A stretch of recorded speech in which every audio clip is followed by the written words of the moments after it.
Sit down. Last time हमने कौन से राजा के बारे में पढ़ा? शेरशाह सूरी। शेरशाह सूरी ने किसको हराया था? हुमायूं को हराया था।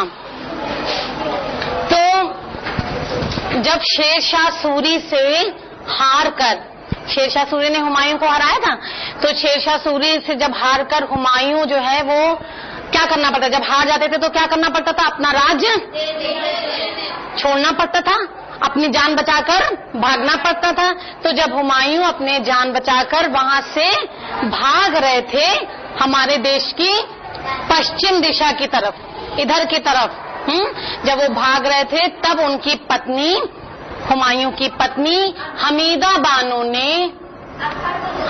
बानो ने अकबर को जन्म दिया।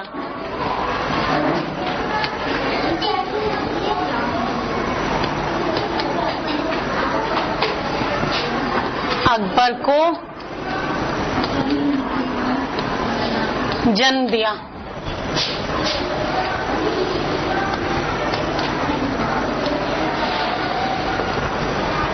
और किसके बेटे थे? हुमायूं के थे, है ना? हमीदा बानो और हुमायूं के पुत्र थे अकबर। और उनका जन्म कैसे समय पर हुआ? जब वो उनके पिताजी भाग रहे थे अपने प्राण बचाने के लिए, अपना राज्य छोड़कर सब कुछ वहां से जा रहे थे। तो इनका भी बचपन जो है बहुत अच्छा नहीं रहा, क्योंकि बहुत कष्टदायक रहा, क्योंकि उस समय उनके पिताजी के पास उनका राज्य नहीं था, है ना? और अकबर का असली नाम जो था वो था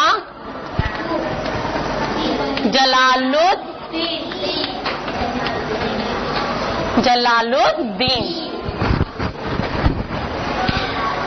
अच्छा, फिर जब इतने तो कष्ट शुरू से उन्होंने देखे, उसके बाद जब वो सिर्फ 13 वर्ष के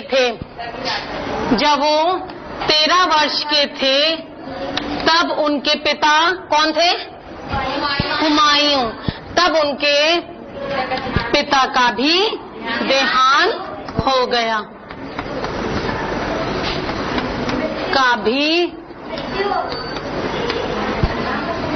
उनके पिता की भी मृत्यु हो गई।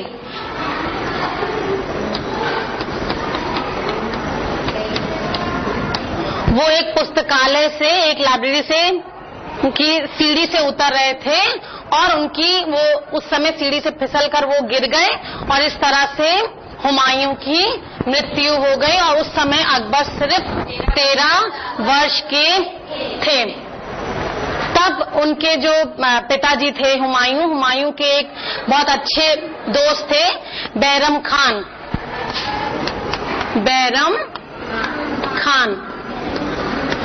तो बैरम खान ने अकबर का राज तिलक किया, अकबर को राज तिलक, राजा बनाया और मतलब कि अब तुमको संभालना है। अब आप अपने पिता के बाद अब तुमको फिर से अब तुम सोचो कि तुम्हें क्या करना है। क्या करना था उनको? जो राज्य उनके पिताजी हार गए थे उनको वापस जीतना था। तो इस काम के लिए बैरम खान ने, उस समय तो वो कुल कितने साल के थे? 13 साल के थे, बच्चे थे, कोई ज्यादा बड़े नहीं थे। तो उन्होंने उनका राज तिलक किया, लेकिन अकबर की देखभाल उन्होंने खुद करी। उन्होंने ही पूरा सेना को संभाला, सेना को बनाया।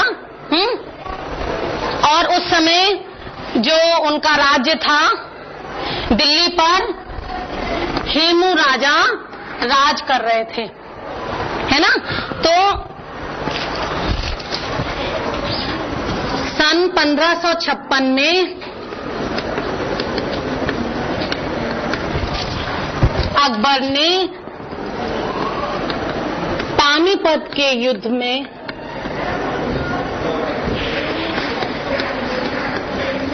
पानीपत के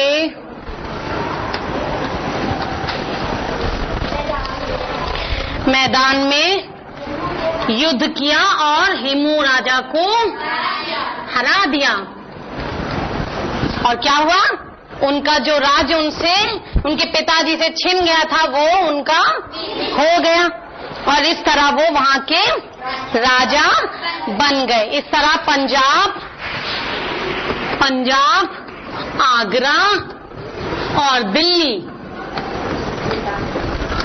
आगरा और दिल्ली के वो के सुल्तान बन गए। ये सारे इलाके उनके अधिकार में आ गए। अकबर की जीत हो गई। फिर धीरे धीरे उन्होंने गुजरात और बंगाल को भी जीत लिया। धीरे धीरे अपनी सेना को और मजबूत बनाया और गुजरात और बंगाल भी जीत लिए।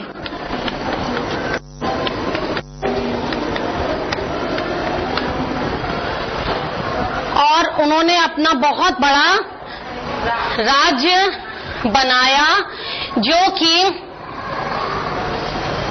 उत्तर में कश्मीर से लेकर दक्षिण में, ये देखो अहमदनगर, यहाँ पर अहमदनगर था, और पूरब में बंगाल से लेकर पश्चिम के काबुल तक उन्होंने अपना राज्य बनाया। कितना सा राज्य उन्होंने, इतना सा राज्य खोया था, और अपनी मजबूत सेना से के मदद से हैं और अपनी सूझबूझ से, देखो आधा हिंदुस्तान तो उनके अधिकार में था कि नहीं। कश्मीर से लेकर अहमदनगर और काबुल से बंगाल तक उन्होंने अपना राज्य स्थापित कर लिया।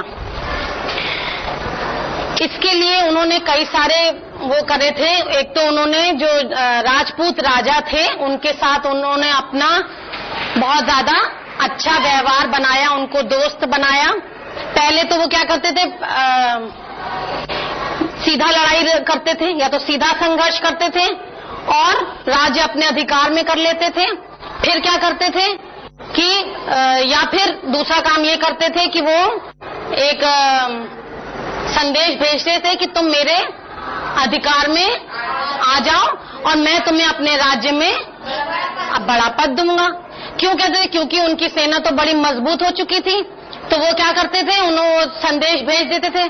तो उनको राजा लोग खुद ही जानते थे कि हाँ भाई ये तो बहुत बड़े राजा हैं, इनके सामने हम तो हार ही जाएंगे, तो अच्छा है युद्ध ना करें, तो चुपचाप अपना राज्य उनको देते थे।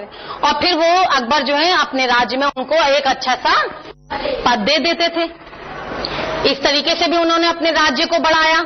और दूसरा तरीका क्या किया, सीधे लड़ाई भी लड़ी। तीसरा तरीका उन्होंने क्या किया, उन्होंने राजा बिहारी मल की बेटी जोधा भाई के साथ विवाह किया था। कहाँ के थे, आमेर के हिंदू राजपूत राजा बिहारी मल की बेटी जोधा बाई से उन्होंने विवाह किया था। तो उनकी पत्नी का नाम क्या था, जोधा बाई। कौन थी वो, कौन से धर्म की थी, हिंदू धर्म की थी। और वो हिंदू और मुसलमान सभी धर्मों को वो एक मानते थे। अच्छा, खैर इस तरीके से तो उन्होंने अपना राज्य बढ़ाया। क्या कौन से 3 तरीके बताएं? सीधा अटैक करते थे, है ना, संदेश देते थे कि आप मेरे अधिकार में मेरी अधीनता स्वीकार कर लीजिए और मैं आपको अपने राज्य में बड़ा पद दूंगा। ऐसा संदेश उन्होंने किसको दिया था, दुर्गावती को। माना था दुर्गावती ने।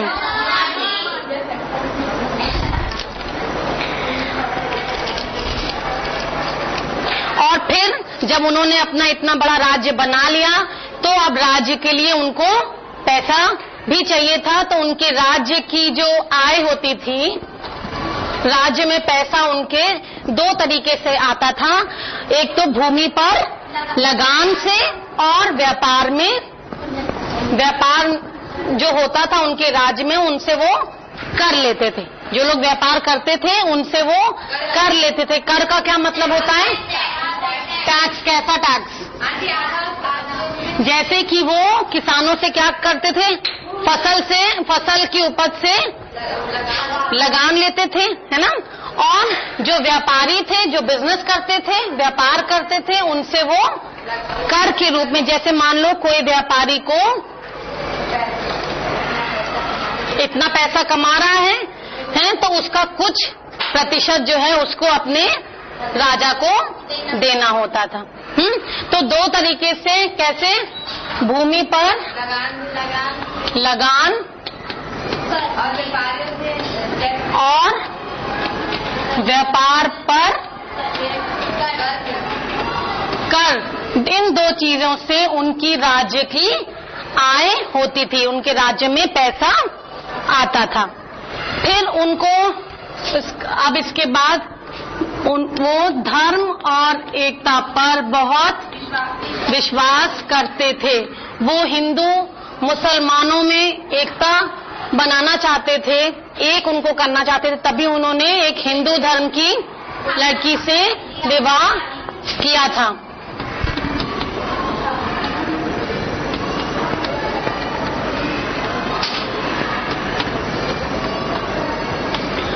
अब उन्होंने जब वो सारे धर्मों की अच्छी अच्छी बातें वो सुनते थे, ये नहीं कि वो मुसलमान थे तो सिर्फ मुसलमान धर्म की ही बातों को वो सुनते थे, वो सारे धर्म की बातों को सुनते थे और सभी की अच्छी अच्छी बातों को लेकर सारे धर्मों की बातें सुनी और सभी धर्मों की अच्छी अच्छी बातें सुनकर उन्होंने एक धर्म बनाया जिसका नाम रखा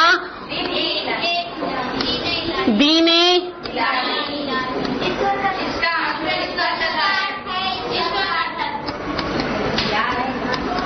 ईश्वर का। तो दीने इलाही धर्म की उन्होंने स्थापना की, जिसका अर्थ है ईश्वर का धर्म। अब ईश्वर के धर्म पे बताओ उन्होंने क्या धर्म बनाया, क्या क्या बातें रखी थी? हाँ, कि वो लोग सबसे पहले उनके धर्म में ये बात थी कि सारे धर्म एक से हैं, कोई भी ऊंचा नीचा नहीं है और सबको मिलजुल कर रहना चाहिए। फिर उन्होंने कहा कि हमें जानवरों को नहीं मारना चाहिए, शिकार नहीं करना चाहिए और क्या किया उन्होंने अपने धर्म में ये भी कहा कि औरतों को सती नहीं होना चाहिए। उसके बाद जिन अपराधियों को मृत्यु दंड की सजा दी जाती थी तो उन्होंने अपने राज्य में मृत्यु दंड बंद करवा दिया था। मृत्यु दंड मतलब फांसी देकर मार दिया जाता था अपराधियों को, तो उन्होंने ये सब बंद कराया है कि हम कोई नहीं होते किसी को मृत्यु दंड देने वाले। हमें तो कुछ ऐसा करना चाहिए जिससे कि अपराधी को स्वयं ही खुद ही ये एहसास हो जाए कि हमें ऐसा नहीं करना चाहिए, वो खुद ही सुधर जाए। तो ये सब कुछ अच्छी अच्छी बातें उन्होंने अपने दीने इलाही धर्म में शामिल की।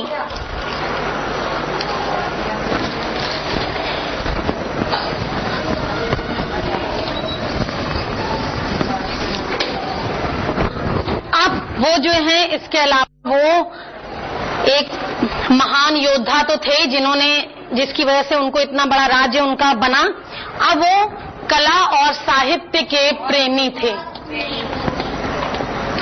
कला और साहित्य के प्रेमी थे। क्या मतलब हुआ साहित्य का? लिखना पढ़ना, है ना। लिखने पढ़ने वाली चीजें साहित्य में आती है, नहीं आती? लिटरेचर, उसमें क्या होता है? कोई किताबें लिख रहा है ना। अकबर ज्यादा पढ़े लिखे नहीं थे मगर उनको ज्ञान की बातें सुनने में बहुत ही अच्छा लगता था और वो विद्वानों से बातचीत करते रहते थे। और उस समय उनकी राजभाषा जो थी उनके बोली जाती थी, वो बोली जाती थी फारसी राजभाषा थी। तो चूंकि वो हिंदू और मुसलमानों में एकता बनाना चाहते थे तो उन्होंने क्या किया कि जो ग्रंथ जो हैं जो किताबें फारसी में लिखी गई थी उनको संस्कृत में अनुवाद कराया, ताकि इस्लाम के धर्म भी, हिंदू वाले लोग भी, हिंदू धर्म के लोग भी क्या कर सकें, फारसी धर्म की पुस्तकें पढ़ सकें। और जो संस्कृत में लिखी हुई थी उनको फारसी में, जो संस्कृत में थी वो फारसी में, जो फारसी में थी वो संस्कृत में उनका अनुवाद कराया। तो और इस तरह उनके दरबार में बहुत ही विद्वान लोग थे और कुछ ऐसे 9 लोगों का दल था जिन्हें नव रत्न कहा जाता था। तो उनके दरबार में नव रत्न थे जिनका नाम था, एक तो थे अबुल फजल। नव रत्न आप लोग लिख लीजिएगा अपनी कॉपी में, कौन कौन से थे अकबर के दरबार में। 9 रत्न थे। अबुल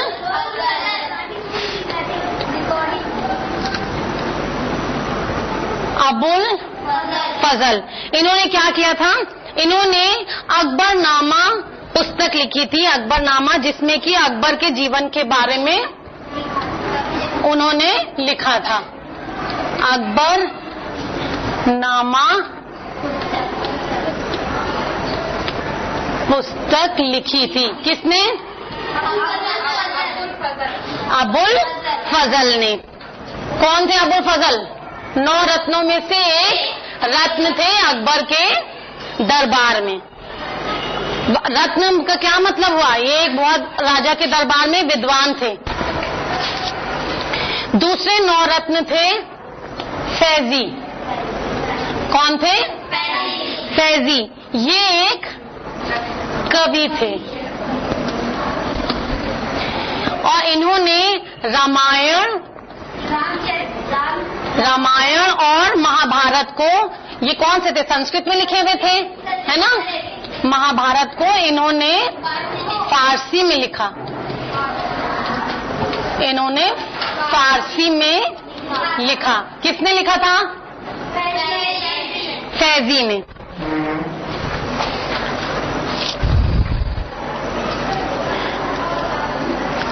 और तुलसीदास जी ने रामायण किसके समय में लिखी थी? अकबर के ही समय में रामायण तुलसीदास जी ने लिखी थी।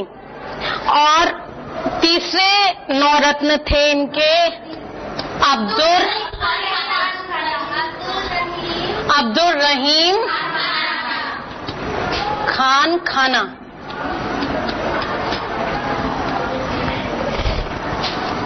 ये दोहे लिखते थे। कोई बता सकता है इनको किस नाम से जाना जाता है?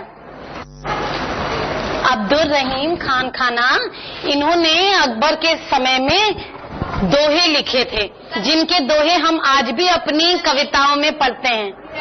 नहीं, रहीम जी, रहीम के दोहे पढ़ते हो अभी भी, अब तुम्हारी हिंदी की किताबों में होंगे। वो यही थे अब्दुल रहीम खान खाना, जिनको आज हम रहीम के नाम से जानते हैं, है ना। इन्होंने दोहे लिखे थे जो हम आज भी अपनी हिंदी की किताबों में पढ़ते हैं।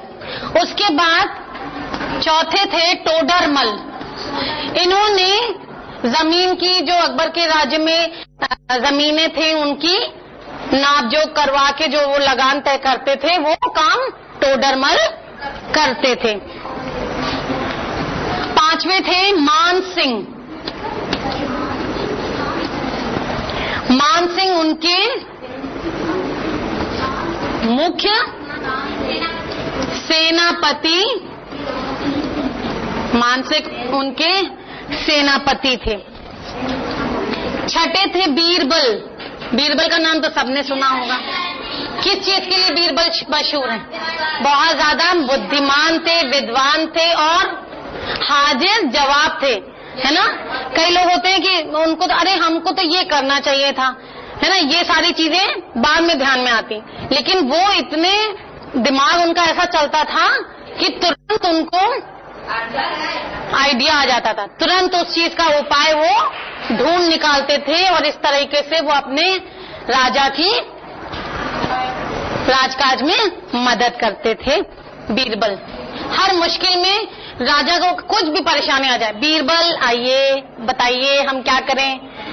अब बताइए, बीरबल ने ऐसे कई सारे किस्से आज तुम लोग अपनी कहानी की किताबों में पढ़ते होंगे। बीरबल ने इस तरीके से अकबर की मदद करी, बीरबल की अंगूठी खो जाए, बीरबल के कपड़े खो जाएं, उनके राज्य में चोरी हो जाए, बीरबल आओ तुम चोर को ढूंढो, और वो अपनी चतुराई से सारी समस्या का समाधान करते रहते थे। उसके बाद 7वें मुल्ला दो प्याजा,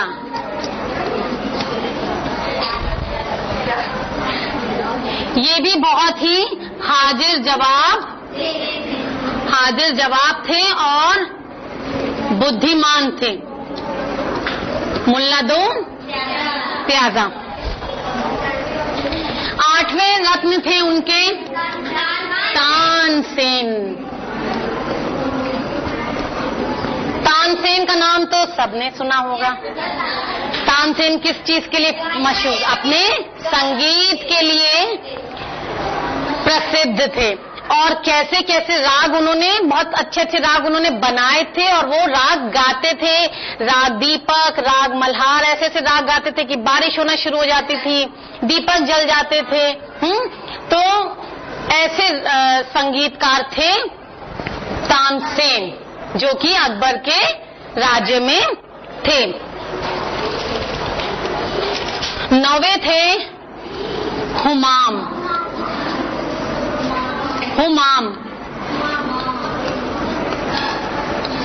जो कि एक बहुत अच्छे हकीम थे,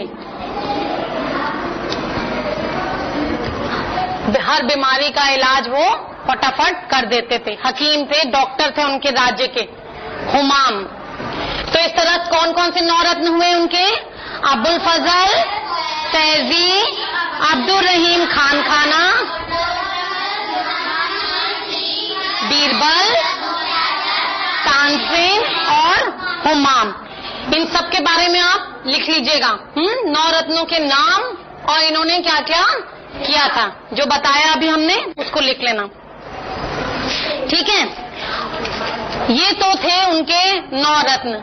उसके बाद जब अकबर का राज्य, उन्होंने अपना राज्य बड़ा सा स्थापित कर लिया, उसके बाद उन्होंने बहुत सारी इमारतें बनवाई। उन्होंने पूरा एक शहर, पूरी एक जगह फतेहपुर सीकरी के नाम से बनवाई। फतेहपुर सीकरी नाम से अर्थ बताओ। फतेह, फतेह किसको बोलते हैं? फतेह किसको बोलते हैं? फतेह का मतलब बताओ। हाँ,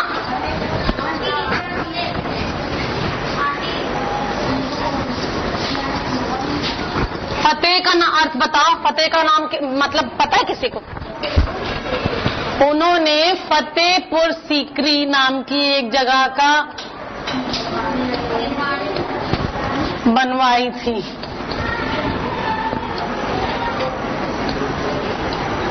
फतेह करना मतलब जीतना।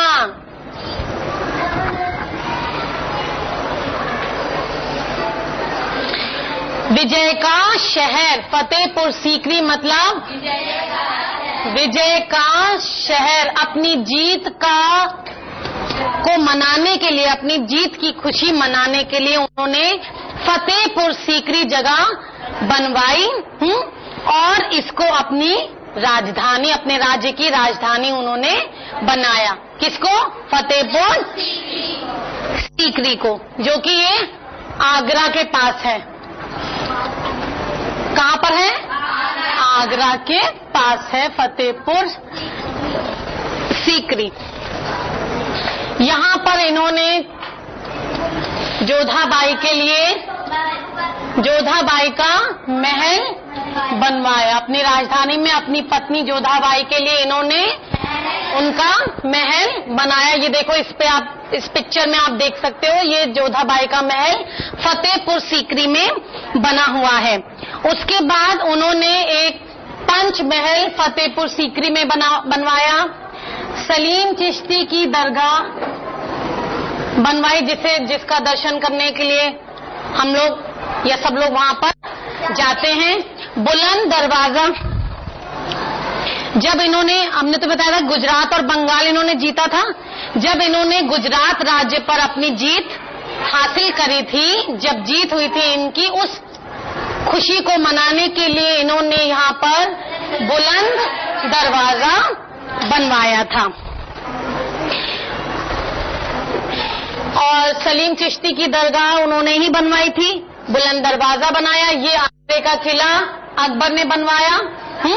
और उसके बाद सिकंदरा एक जगह है जहां पर उन्होंने अपने जीते जी अपने लिए, जब वो जिंदा थे, अपने लिए मकबरा बनवाना शुरू कर दिया था, लेकिन उनकी बीच में ही मृत्यु हो गई थी।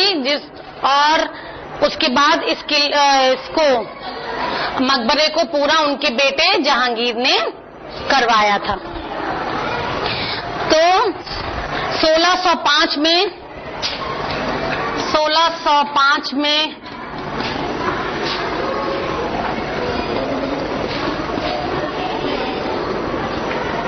सन 1605 में ईस्वी में अकबर की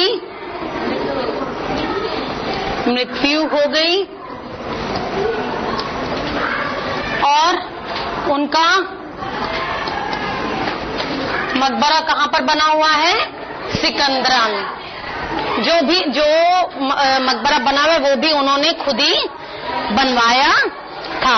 इसके अलावा उन्होंने आगरा और इलाहाबाद में भी किले बनवाए जो कि बहुत ही सुंदर बने हुए हैं। तो ये सारी चीजें अकबर के द्वारा बनवाई गई। क्या क्या किया अकबर ने, बताओ? एक तो बिना किसी मतलब अपने कोई राज्य, जब वो पैदा हुए थे या जब वो 13 वर्ष के थे, उनके पास कोई भी राज्य नहीं था। उन्होंने अपनी समझदारी से, अपनी चतुरता से, अपनी बुद्धिमानी से, है ना, अपने राज्य को फिर से वापस लिया, अपने राज्य को फिर से हासिल किया और उस राज्य को कहां से कहां तक पहुंचा दिया। तो अपना खोया हुआ राज्य वापस ही नहीं लिया, बल्कि अपने राज्य, आधा हिंदुस्तान करीब जो है वो उनके पास, आधे हिंदुस्तान से बल्कि ज्यादा और ज्यादा उतने हिस्से पर अकबर ने राज्य किया। और अपनी प्रजा को भी उन्होंने बहुत खुश रखा। दीन इलाही धर्म बनाया जिसमें उन्होंने सभी धर्मों के लोगों की एकता पे जोर दिया। और वो किसानों का भी बहुत ध्यान रखते थे। फिर उसके बाद उन्होंने बहुत सारी इमारतें बनवाई। फतेहपुर सीकरी ही उन्होंने बनवाया जिसमें उन्होंने अपनी पत्नी के लिए जोधाबाई का महल, पंचमहल, सलीम चिश्ती की दरगाह, है ना, आदि ये सब कई सारे किले, कई इमारतें उन्होंने बनवाई। हम आज भी देखने के लिए जाते हैं, ठीक है। और उनके दरबार में 9 रत्न थे, है ना। देखो दरबार में या उनके राज्य में बहुत सारे लोग तो होते हैं, लेकिन वो अच्छाई क्या होती है जब आप उनको बढ़ावा देते हो, है ना। उन्होंने जो है सारी भाषाओं को, जो फारसी में लिखी हुई थी उनको संस्कृत में कराया, संस्कृत में लिखी हुई थी उनको फारसी में कराया। किसने कहा? अकबर ने ही तो कहा कि आप इसको ऐसा करिए, ऐसा करिए, जिससे कि सभी धर्म के लोग, एक धर्म के लोग दूसरे धर्म की किताबों को पढ़ सकें। तो जब राजा ने उनको बढ़ावा दिया तभी तो वो कर पाए।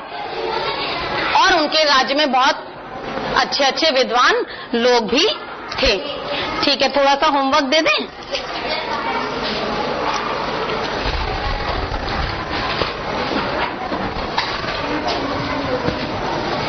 अच्छा, होमवर्क आपका ये है कि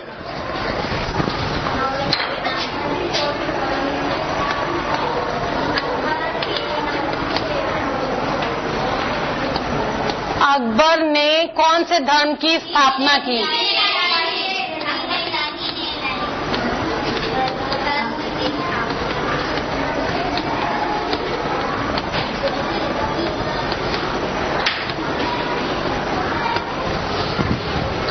और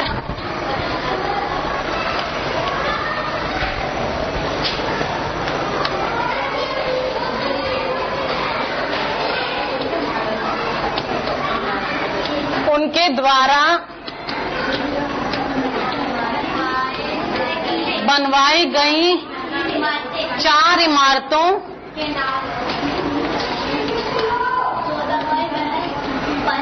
के नाम लिखो। और उनके दरबार के